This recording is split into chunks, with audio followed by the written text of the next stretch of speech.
ఇద్దరు బాగానే ఉన్నారు, మెంటల్‌గా ఇద్దరు స్టేబులే ఉన్నారు.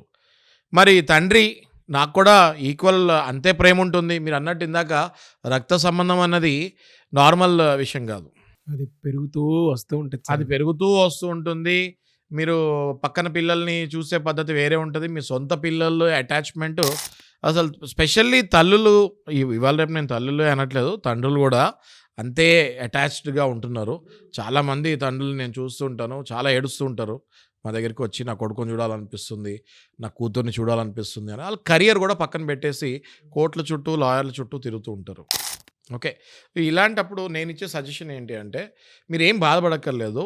కోర్ట్ ఇద్దరిని ఈక్వల్‌గా న్యాచురల్ గార్డియన్స్ లాగానే చూస్తది ఆఫ్టర్ 5 ఇయర్స్.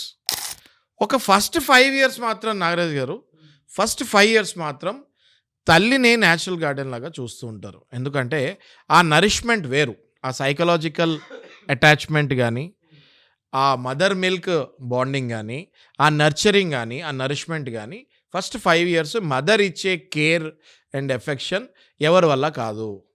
అందుకే ఫస్ట్ మనం మాతృదేవో భవ అంటాం. రైట్? కానీ ఇమ్మీడియేట్‌గా పితృదేవో భవ గూడా అంటాం. 5 ఇయర్స్ దాటిన తర్వాత తండ్రికి, తల్లికి ఈక్వల్ రైట్స్ ఉంటాయి. సో, ఈక్వల్ రైట్స్ ఉన్నప్పుడు మరి పర్మనెంట్ కస్టడీ ఎవరి దగ్గర? క్వెషన్ మార్క్ ఇక్కడ ఏంటి అంటే, చాలామంది పర్మనెంట్ కస్టడీ కోరుకుంటారు. విజిటేషన్ రైట్స్ కోరుకుంటే ఇట్ ఈస్ వెరీ ఈజీ అండి. నాగరాజు గారు 99% ఆఫ్ ద కోర్ట్స్ ఆ మనిషిని చూడగానే అర్థమైపోతుంది. ఏం చేస్తున్నాడు, ఏం జాబ్ చేస్తున్నాడు, ఏంటి ఆ ప్రవర్తన అది, అలా ట్రాక్ రికార్డ్ అది చూసి పర్వాలేదు విజిటేషన్ రైట్స్ ఇచ్చేస్తది.